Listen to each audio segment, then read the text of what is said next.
Assalamualaikum warahmatullahi wabarakatuh. Kami dari kelompok 12 ingin mempresentasikan hasil diskusi dari kelompok kami, yaitu tentang sintesa, strukturalisme, dan interaksionis. Konstruksi realitas sosial. Pendefinisian konstruksi sosial dibutuhkan guna menggambarkan secara universal arti dari konstruksi sosial. Konstruksi sosial yakni memandang kenyataan sosial ataupun gejala pada ruang publik, di mana konstruksi sosial diciptakan oleh orang yang menggambarkan manusia bebas. Orang sebagai penentu dalam dunia sosial yang dikonstruksi menurut kehendaknya. Konstruksi sosial dimaknai sebagai pembangunan pemahaman individu dalam menguasai indikasi ataupun fenomena sosial yang berlangsung di sekitarnya.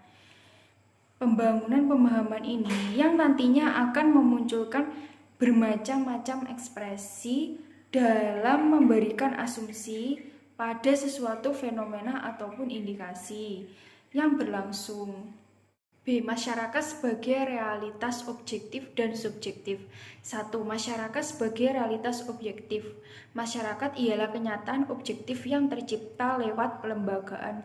Proses pelembagaan dimulai oleh eksternalisasi yang dicoba berulang-ulang, sehingga menciptakan pola serta bisa dimengerti bersama. Perihal ini kemudian menciptakan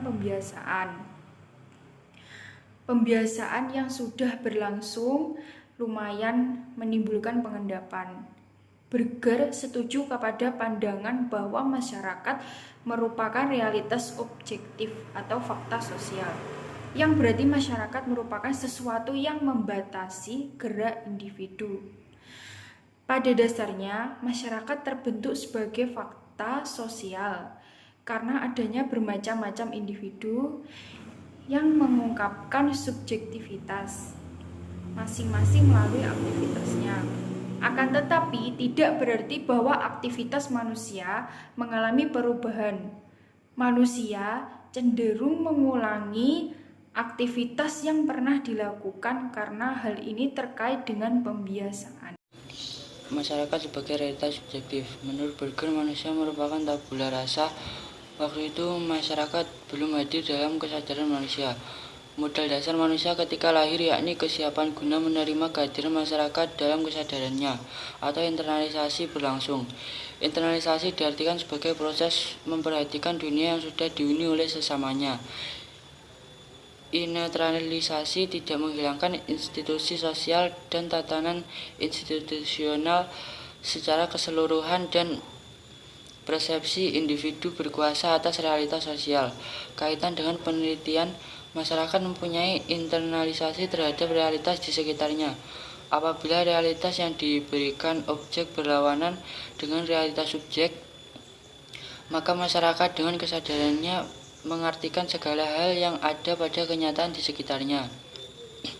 Dalam hal ini, apakah melalui internalisasi maka realitas subjektif akan sama persis dengan realitas subjektif, dan bagaimana usaha mempertahankan realitas subjektif dalam kesadaran individu agar tidak lepas dari realitas subjektif, atau dengan kata lain, tetap membumi pada realitas subjektif. Ada dua cara yang dapat ditempuh untuk mempertahankan hubungan simetris di antara kedua realitas tersebut. Yang pertama dengan melegitimasi realitas subjektif sehingga individu bersedia menerimanya sebagai hal yang memang layak untuk diterima dan dianut begitu saja. Ataupun dalam pendapat Berger, individu bersedia memeluk realitas subjektif dan menjadikannya sebagai realitas subjektif. Yang kedua yang bisa ditempuh untuk menjaga hubungan simetris di antara realitas subjektif dan subjektif adalah dengan memanipulasi realitas subjektif, dengan arti menjangkau upaya mempertahankan realitas subjektif baik dalam situasi kehidupan sehari-hari maupun dalam situasi krisis. Penerapan model teori Berger. Berger kembali mentengahkan skema dialeksis teoris mengenai eksternalisasi, objektifikasi, dan internalisasi. Dia menegaskan kenyataan bahwa individu merupakan produk dan sekaligus pencipta pranata sosial.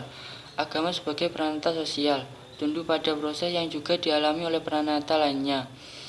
Dengan kata lain, agama diciptakan untuk manusia agama mengembangkan realitas objektif, dan dalam dunia modern ini agama terus melanda dan dilanda manusia. Menurut Berger, membahas masyarakat sebagai usaha untuk membangun dunia sebagai yang dilakukan itu sama dengan mengatakan bahwa aktivitas ini adalah kegiatan yang nomising. Dalam kaitannya dengan konstruksi realitas secara sosial, agama telah merupakan sumber legitimasi yang paling efektif dan paling meluas, seperti yang ditegaskan oleh Berger. Secara historis, arti penting agama dalam proses legitimasi bisa dijelaskan dalam hubungannya dengan kemampuan agama yang unik untuk menempatkan fenomena manusia ke dalam rangka pemikiran kosmis.